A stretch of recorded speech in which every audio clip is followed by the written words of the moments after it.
Hello, welcome to Fauves Cage. This is my studio where I mix professionally and teach.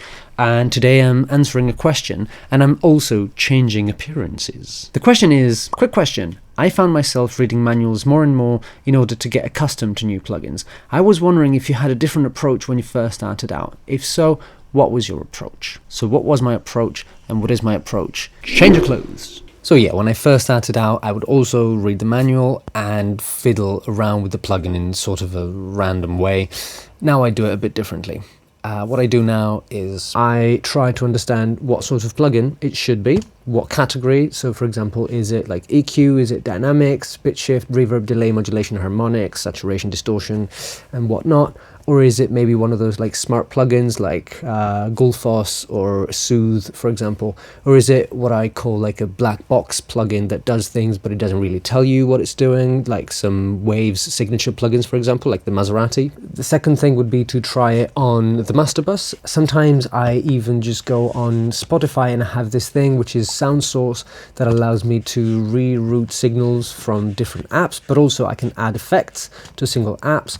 For example, I can add any plugin I have, say like DAW cassette, and I can just try it on songs on Spotify. So it's just very quick to try stuff on many different things. Of course, it is all already mastered and this and that, but putting it on the master bus, whatever it is just going to help me really highlight the qualities of the plugin, because it's with such complex material, the character just shows a bit more. But anyway, I usually then open a session and it's always the same session. Well, I have 2 or 3 in different genres and styles, but I use the same sessions usually to try a new plugin for a couple of reasons. One, of course, you don't want to do it on a client session because you don't want to mess up a client session, but also you don't want to be locked into that plugin and then having to buy it when the trial expires, even if you didn't like the plugin, but you actually used it in the session. And 2, because of course using the same session all the time means it's the same material and you're comparing different plugins on the same session, so you're really comparing them against each other, and you can tell the difference in behavior a lot better when it's on fixed material. Hi, very quickly, I know I'm dressed differently and I've got a moustache. If you stick to the end of the video, I'm actually going to show you what I do on a session with examples. So I'll go on the master bus, I will maybe open the plugin, and first thing is I'm going to turn it up to the max because it's just a lot easier to understand what it's doing, and then I'll bring it back down to make sure I understand how subtle it can get as well. Try all the different functions and understand for myself what all these weird things do, especially in some plugins as complex looking as this one, for example, the Helios. Then what I'll do is I'll go on to single tracks and try an actual mix. This is also a good way of magnifying the behavior of one plugin, just using that. And it also really shows you the flexibility of a plugin. Can you actually make an entire mix out of it? And sometimes it's funny to try it, even if it's a plugin that's not supposed to do everything, but you can really try and see how much you can stretch its limits. And then, all but gold, I will also read the manual, maybe because the plugin is really complex, like what does Unity do, for example, or what is the niveau function, things like that. Or even in simple plugins, sometimes they look simple, but there might be something, especially when they're emulating analog equipment. I want to make sure that I know what components they're trying to emulate and what behavior is usually associated with that component, like tubes, for example, or FET in this case. Because look at this, this is the Universal Audio plugin 1176 manual, and you can see there's a ratio graph here, but actually in the URA, so the original analog 1176, this is the ratio, and you can see there's a softer knee, and the ratio is also, the threshold changes with the ratio. And if we look at this, then it actually does say, note that the 1176 LN has been designed so that selecting higher ratios also raises the threshold level. So it's not here, but it is in the emulated behavior of the plugin, and also compresses knee, blah, blah, blah. And the 1176 utilizes soft knee compression and limiting. So sometimes manuals can actually offer a connection between what you're hearing and the theory that can really be helpful in learning more about the plugin. Now, the last thing I would usually do, especially on black box plugins like this one, for example, is check if there's a combination of plugins I already own that I can use to make the same sound or the same behavior. That's a bit of a complex topic. It's a bit too long, but this is something else that I usually do to make sure that I want or not want the plugin, but most importantly, that I know how to use it and I understand it. Now to the demo with the Moustache. Okay, so here's the session.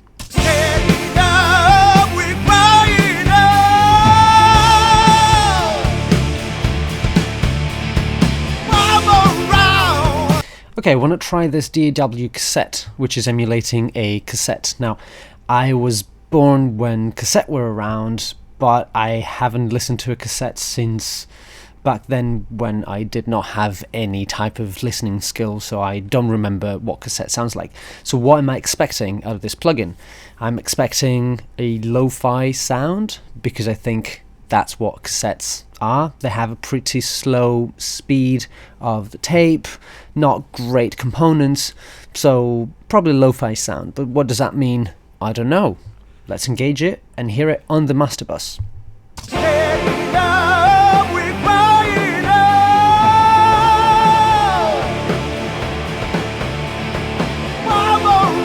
Okay, maybe cassettes used to sound like this, but this is terrible. Not necessarily in a bad way, don't get me wrong, but let's mess around with the settings, see what we get.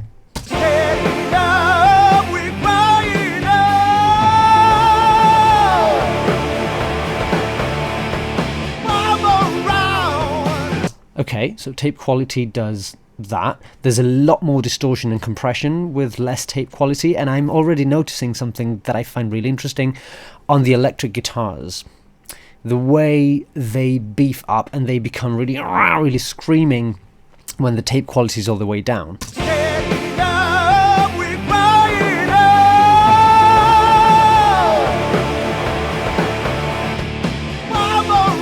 Pretty cool. When you first hear it, it's really bad, but when you listen to it for a bit, then you kind of miss it when it's gone. Head quality.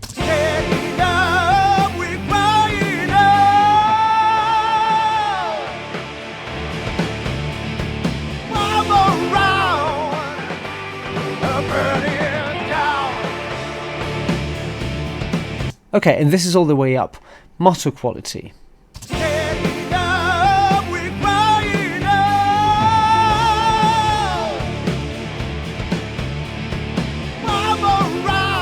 Okay, that's what it does. It's wow and flatter, probably because the motor isn't going at the same speed all the time, so it speeds up and slows down and gives you that change in pitch. Then we've got tape type, I guess, because there's normal, chrome and metal.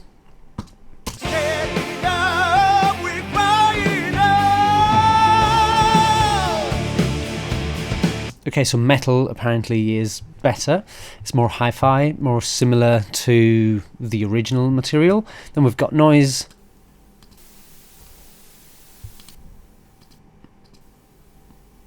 Yeah, which sounds like noise. Then we've got input gain and output gain, so we can probably saturate this. Let's try and increase the input.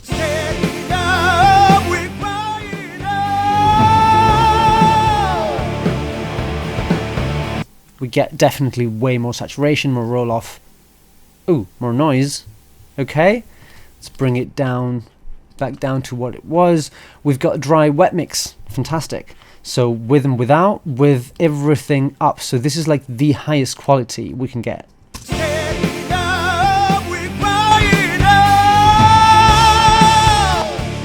Pretty significant drop in volume, so I don't want to be fooled by loudness, so let's try and compensate for that.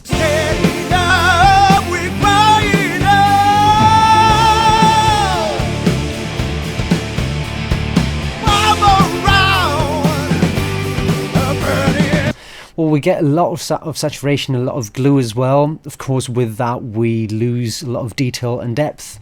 That's fine. That's interesting, though. There's also this thing here. There's this little thing, arrow circling around. Okay, it flips the interface. Bleed.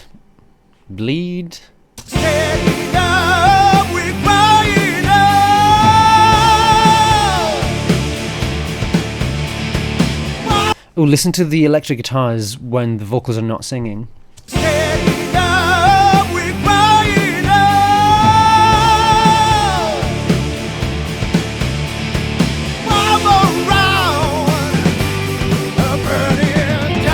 So the stereo information probably gets mixed left and right. That's crosstalk. So some of the left channel gets fed into the right channel and vice versa. That's why everything narrows down a little bit. Crossfeed is something, crosstalk is something that I'm actually interested in. I think it can really help sometimes. Then we've got tape head, and we can tilt it.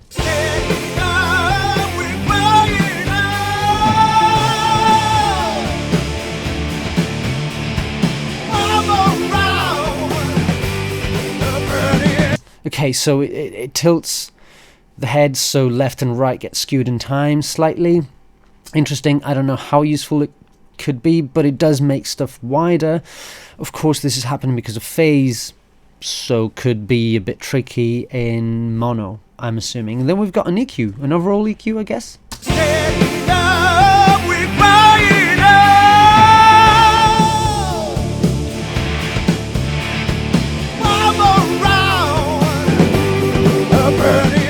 That's cool because some other cassettes that I've tried, for example, didn't have this, and the way they sound, that's just it. And if you think the sound is great, but they lack some low end or some top end, you can actually counter that with the EQ. Of course, you could put an EQ after, but this is good to have.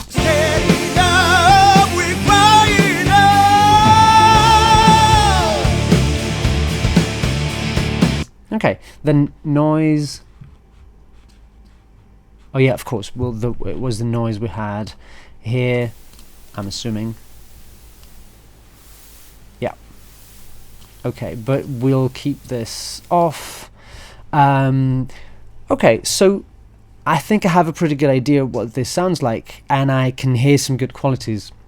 This is on the master. Let's bring it on a single track, because remember, I actually liked what it was doing on guitars. So how about we move this over to the guitars and we see what this does to the guitars.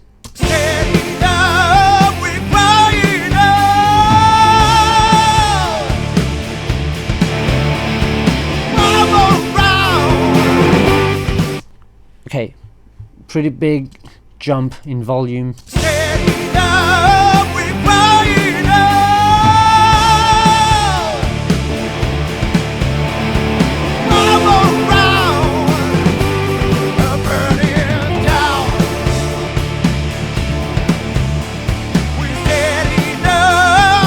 See, there's something in the mid-range and low mids, so I think I can use this, but maybe not just all the way, but we have a dry wet mix knob.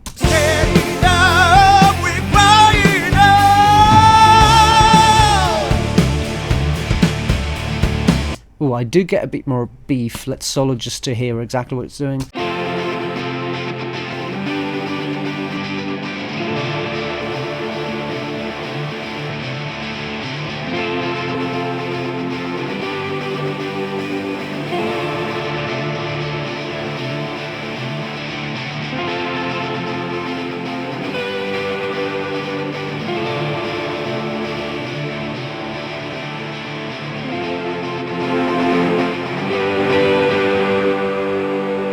Okay, maybe with Chrome.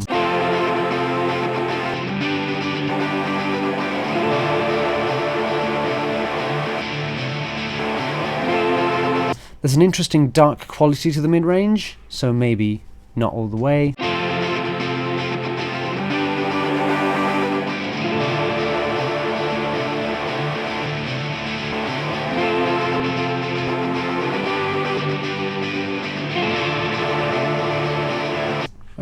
Okay, that's cool, that's cool. Let's see what happened to the drums, but I'll copy it over. So now I'm starting to get more of the same plugin across the mix. Let me mute the vocals for a second.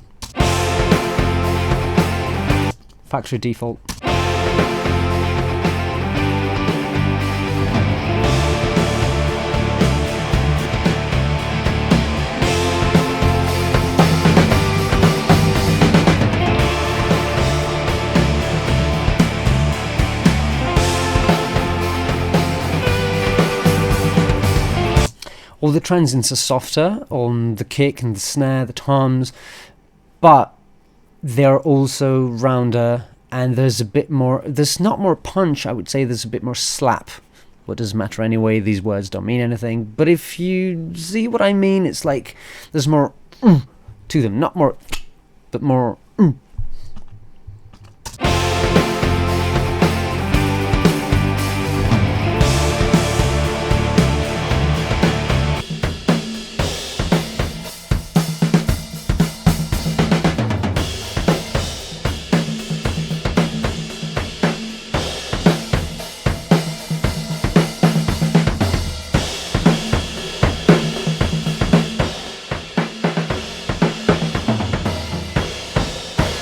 Okay, interesting. Can I do dry wet?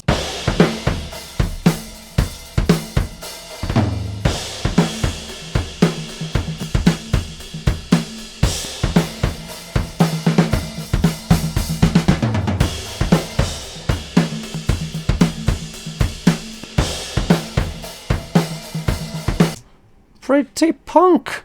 Okay. More on the snare. Can I do it on the snare?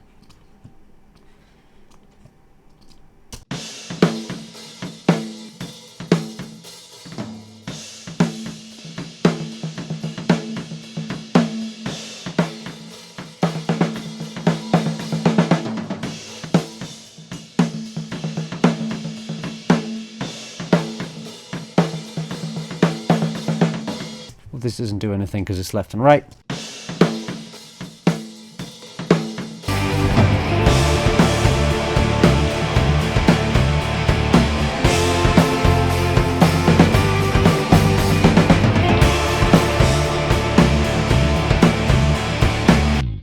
What about the bass? Because it's all about the bass. Ooh.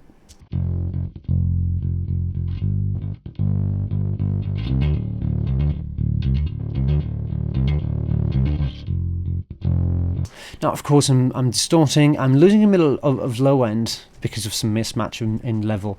Let's bring some of that back in.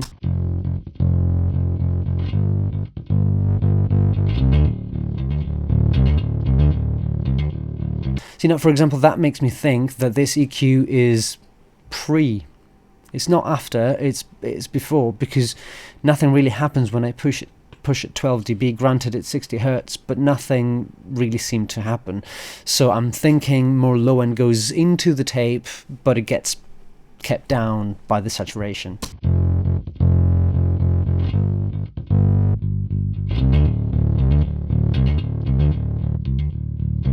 Nevertheless, pretty cool.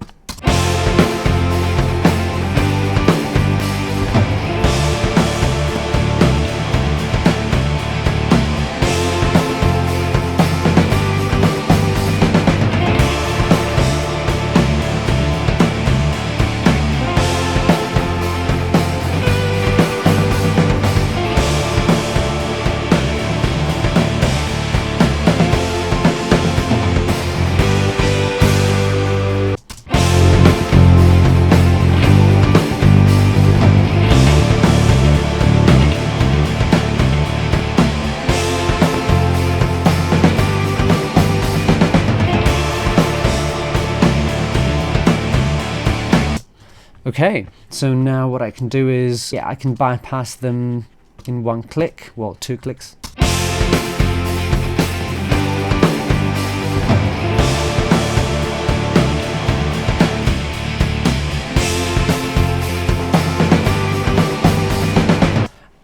And there's less transient, a bit more slap, there's a bit more low mids, more saturation, it's a bit more lo-fi. Let's try it on the vocals, and then I think we're done.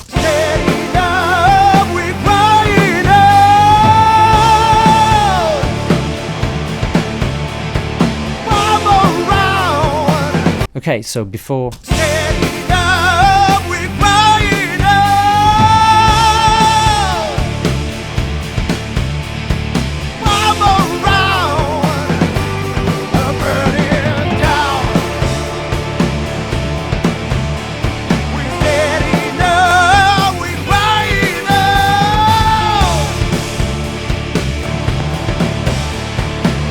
lots more mid-range, more saturation.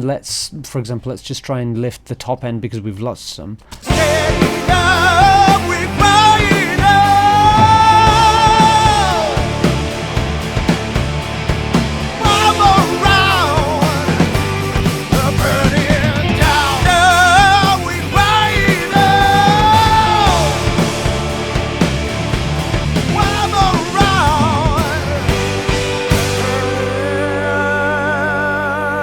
So that actually sounds cooler than I expected, I gotta say.